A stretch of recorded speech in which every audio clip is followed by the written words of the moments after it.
you'll discover the most profound psychological principle Machiavelli identified about power, which, when applied correctly to relationships, generates admiration so intense that it becomes magnetic and lasting. This isn't about manipulation or games. It's about awakening a primal emotional response that's existed in the female brain for thousands of years. In the next few minutes, I'll reveal exactly what this obscure principle is, why it works in the female mind, and 3 practical applications you can start using today. By the end, you'll understand why being nice sabotages admiration and what truly elicits deep respect.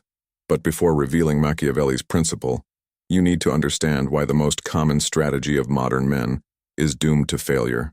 There's a devastating delusion that dominates the modern male mind: the belief that being consistently kind, helpful, and available is the way to win deep female admiration.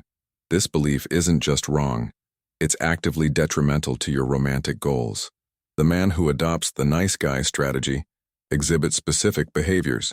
He agrees with everything she says to avoid conflict, is always available when she needs something, never expresses his own needs that might upset her, avoids any form of tension or challenge, constantly anticipates her needs and seeks approval through constant acts of service. On the surface, this approach seems logical. After all, who doesn't want a kind, attentive, and devoted partner? The problem lies in what this strategy unconsciously communicates about your psychology and value as a man. When you always agree, you communicate that you lack your own convictions or moral backbone. When you're always available, you suggest that your life lacks purpose or independent direction. When you avoid conflict, you appear incapable of defending your own interests or theirs when necessary. More profoundly, the nice guy strategy activates a cruel psychological paradox in the female mind. The human brain, shaped by millions of years of evolution, has developed systems to quickly assess the quality of potential mates. One such system identifies signs of strength versus weakness, leadership versus submission, abundance versus scarcity. When you behave as if she's the only possible source of validation and happiness in your life, you unconsciously activate brain systems that classify this behavior as weakness or desperation. Not because she's cruel, but because these systems evolved to identify partners capable of leadership and protection. The result is that you become mentally categorized as safe but not stimulating, trustworthy but not exciting, good but not desirable. You occupy the category of a useful friend or a convenient partner, not a man who inspires genuine admiration. There's something even deeper going on.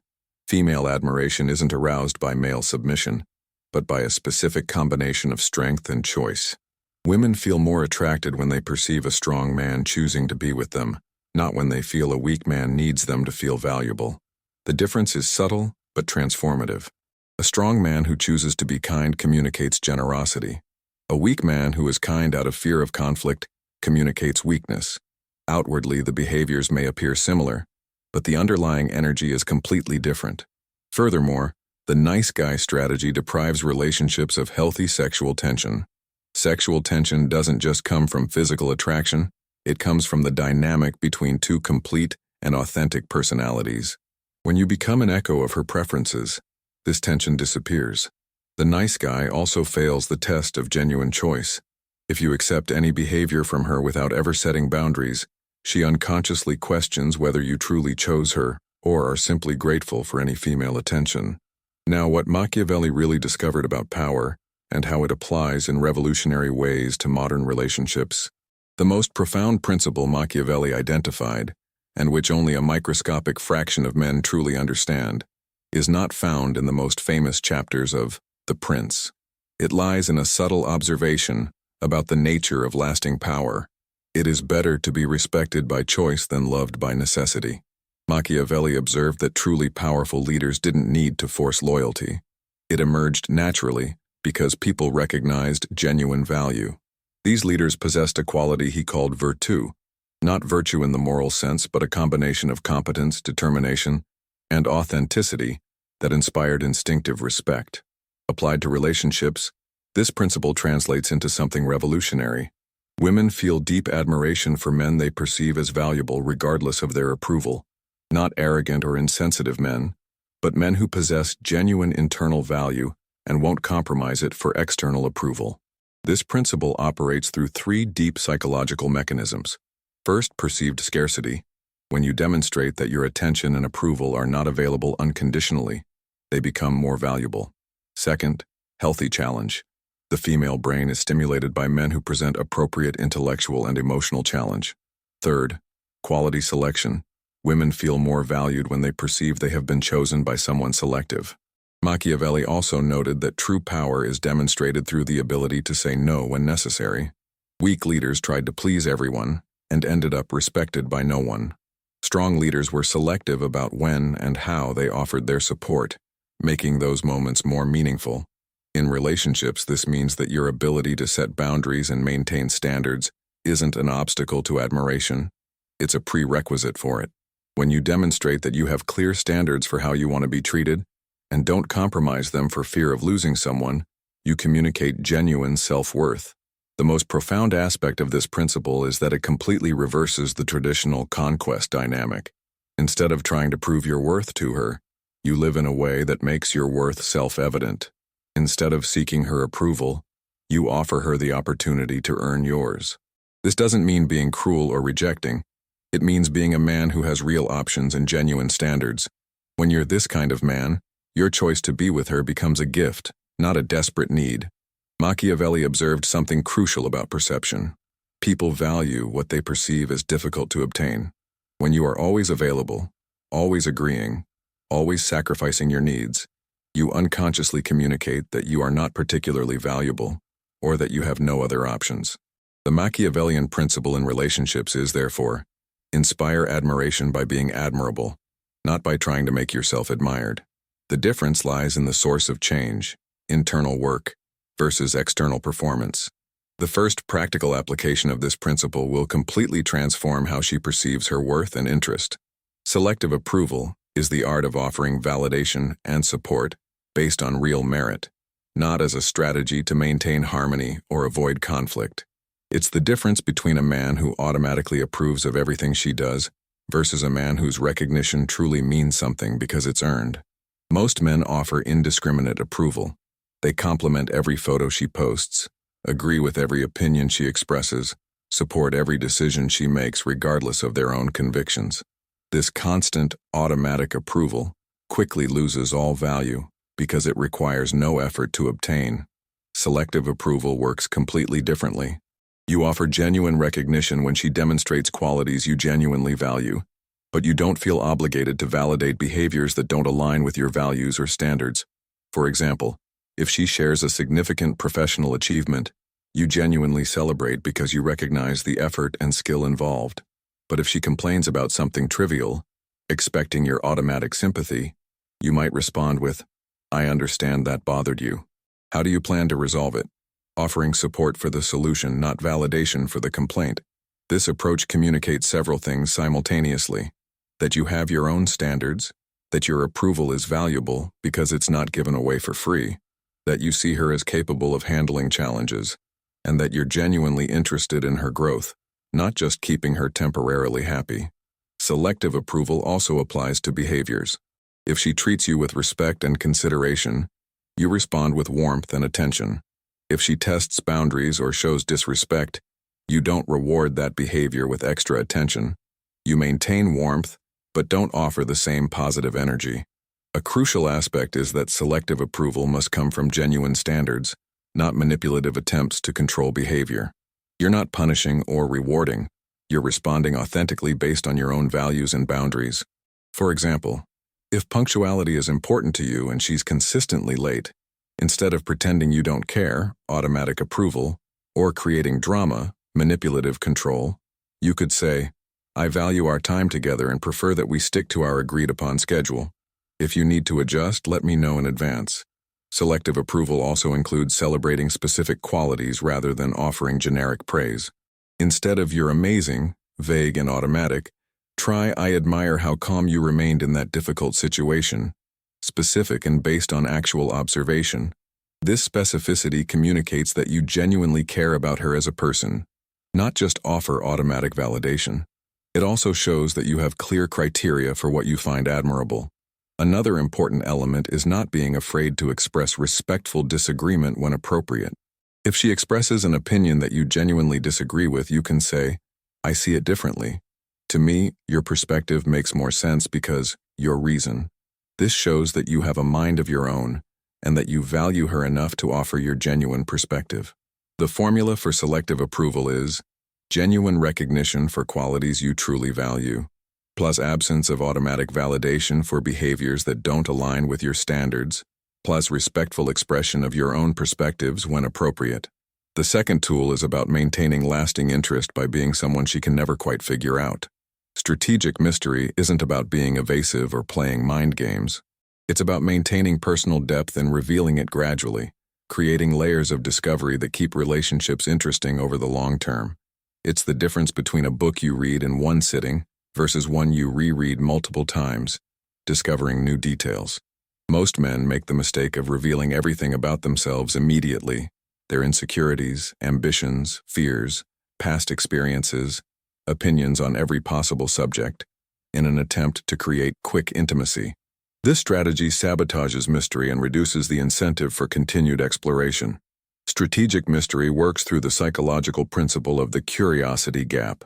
The human brain is naturally drawn to solving puzzles and filling in missing information. When you reveal aspects of yourself gradually and contextually, you keep the mind actively engaged in trying to understand you fully. This doesn't mean being secretive about basic information or creating artificial drama. It means sharing deeper layers of yourself based on the natural development of the relationship, not out of anxiety about proving your transparency. For example, instead of immediately telling your entire life story in your first in-depth conversation, you share relevant elements as they arise naturally in the interaction. If she mentions family challenges, you can share a related experience of your own, but not necessarily your entire family dynamic. Strategic mystery also includes keeping some activities and interests uniquely yours, not because you're hiding anything, but because having aspects of your life that she gradually uncovers maintains the element of surprise and discovery. If you play the piano, for example, you don't need to mention it on the first date. It might come up naturally weeks later when you casually sit down at the piano somewhere. This organic discovery creates a "there's still more to him that I didn't know" moment that's inherently intriguing. Another crucial aspect is not to anticipate all of their reactions and opinions. Instead of immediately agreeing or disagreeing with something they say, sometimes you can pause and say, "Let me think about that," or "I've never considered that perspective." This shows that you process information deeply rather than reacting automatically. Strategic mystery also involves not always being emotionally available in the same way. It doesn't mean being inconsistent or confused, but it does mean that your energy and mood naturally fluctuate based on your rich internal life, not just interactions with it. Sometimes you may be more introspective, other times more sociable, and other times focused on personal projects. This natural variability is intriguing because it suggests emotional depth and an active inner life. An important element is revealing vulnerability strategically, not automatically. Instead of immediately sharing all your insecurities to appear open, you share deeper aspects when the context is appropriate and intimacy has developed naturally. The most powerful technique is contextual disclosure, sharing deep aspects of yourself when they are relevant to specific situations, not as information dumping to create forced closeness. For example, if you're going through a situation that requires courage, you might share a past experience where you faced significant fear. This revelation is contextual, relevant, and adds depth without feeling forced. The formula for strategic mystery is gradual context-based revelation, plus maintenance of unique aspects of your life, plus natural emotional variability, plus depth that reveals itself with time, not force. The third tool is about inspiring admiration by being someone she can respect and willingly follow. Benevolent leadership is the ability to make decisions, guide situations, and offer direction in a way that benefits both parties and that the person can willingly respect and support. It's not about domination or control. It's about being someone they can trust to make good decisions when necessary. Modern confusion about male leadership stems from the polarization between two problematic extremes: the domineering man who tries to control everything through force or intimidation, and the passive man who avoids any leadership responsibility for fear of appearing macho. Both extremes undermine female admiration. Benevolent leadership finds the healthy middle ground. You are willing and able to take responsibility for decisions and direction when appropriate, but always consider their well-being and perspectives, and always be open to input and collaboration. This form of leadership manifests itself in everyday situations. When you're deciding where to have dinner and she expresses indecision, you might say, "I know a place I think you'll like. Let's try it." Instead of endless negotiation or always leaving the decision up to her, you offer gentle direction based on her knowledge. Benevolent leadership also emerges in times of stress or uncertainty. If she's anxious about an important decision, instead of simply offering sympathy, you can help her frame the problem. Let's think about the pros and cons of each option. Or, what additional information do we need to make this decision?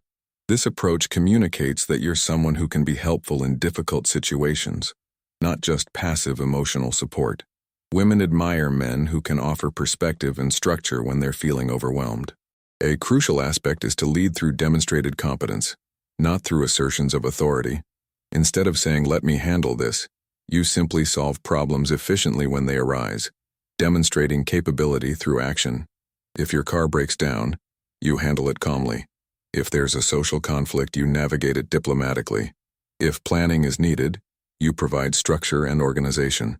These displays of practical competence generate admiration because they show that you're useful and reliable in real-world situations. Benevolent leadership also includes protecting her well-being in ways she may not be able to do alone. This might mean interjecting her into uncomfortable social situations, helping her establish boundaries when she struggles, or offering perspective when she's too close to a problem to see clearly. For example, if someone is being disrespectful to her in public and she's getting uncomfortable, you can diplomatically intervene. "Sorry to interrupt, but we have to go." You protect her without creating unnecessary drama. Another important element is making decisions that benefit the relationship, even when she may not immediately see the need.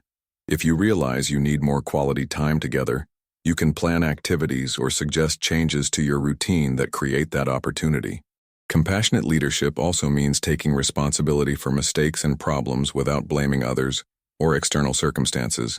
If you make a decision that doesn't work out, you say, "My choice wasn't the best. Let me fix it," instead of making excuses. The key is that your leadership always serves the common good of the relationship, not just your own interests. When she sees that you make decisions with her well-being in mind, she feels secure following your guidance. The formula for benevolent leadership is demonstrated competence, plus decisions that benefit both, plus protection when necessary, plus accountability for results, plus openness to input and collaboration. Now that you know the 3 tools, I'll give you the implementation plan that turns theory into real change in your life. The difference between men who know these principles and men who naturally embody them lies in the systematic and gradual implementation. Female admiration is not achieved through isolated techniques, but through genuine change in the essence of a man. Week 1 to 2, Mental Foundation. Start by changing your internal mindset before you change your external behaviors. Identify where you currently seek automatic approval. When do you agree with something she says just to avoid conflict? When do you cancel plans to be available for her? When do you offer compliments you don't genuinely mean? Awareness is the first step. You can't change patterns you don't recognize. Week 334, Selective Approval. Start practicing merit-based approval. When she does something you genuinely admire, specifically celebrate her. It's amazing how you kept your cool in that situation, instead of, "You're amazing." When she acts in a way that doesn't align with your values, don't offer automatic validation. This requires initial courage because you may fear she'll be offended. In reality, women respect men who have clear standards. Week 5 to 6, Developing Natural Mystery. Identify aspects of yourself that you reveal too quickly or too completely. Practice sharing personal information more gradually and contextually. Develop hobbies or interests that are unique to you and that she can discover naturally over time. Don't force mystery. Cultivate real depth that naturally creates layers for discovery. Week 7 to 8, Leadership in Small Situations. Start by exercising benevolent leadership in everyday decisions. Choose restaurants, plan activities, and solve logistical problems without always asking her for direction. Observe how she responds when you take responsibility competently and thoughtfully. Weeks 9 to 12, Full Integration. Now you should be naturally operating from these principles without conscious effort. Selective approval becomes your natural response. Mystery emerges from your rich and varied life, and benevolent leadership happens automatically when situations require it. Signs of genuine progress. She begins to seek your approval in more meaningful ways. Demonstrates growing curiosity about aspects of your life. Asks for your opinion and guidance on important decisions. Shows greater respect for your limits and preferences. The overall dynamic becomes more balanced and less one-sided. Common pitfalls. Using these tools as manipulative techniques rather than genuine growth. Expect immediate changes in relationship dynamics. Confusing mystery with evasion or psychological games. Turning selective approval into constant criticism. Using leadership as an excuse for control or domination authenticity test. Regularly ask yourself, would I continue this behavior even if she didn't react the way I expect? If the answer is yes, you're developing genuine change. If it's no, you're still using techniques. Long-term maintenance. These principles require ongoing maintenance because it's natural to regress to old patterns during times of stress or insecurity. Have systems in place to remind you of these values. Regular reflection, feedback from close friends, and reviewing your patterns and behaviors. The ultimate goal is not to win the admiration of a specific woman, but to become the kind of man who naturally inspires respect and admiration through genuine character and real competence. If you want to speed up this transformation process and avoid the mistakes most men make, I have something specific for you. If you've made it this far, it's because you understand that real admiration can't be forced or manipulated. It must be inspired through genuine qualities of character and behavior. If this content transformed your perspective, subscribe to the channel for more authentic male development content. Share with friends who are also looking for more satisfying relationships. Leave a comment below which of the 3 tools had the biggest impact on you. The most admired man is not the one who desperately tries to impress, but the one who has developed to the point of being naturally impressive. This journey of inner growth is the path to deep and lasting relationships. See you in the next video, where we'll explore how to maintain this admiration long-term. Keep investing in yourself. It's the only investment that always pays off.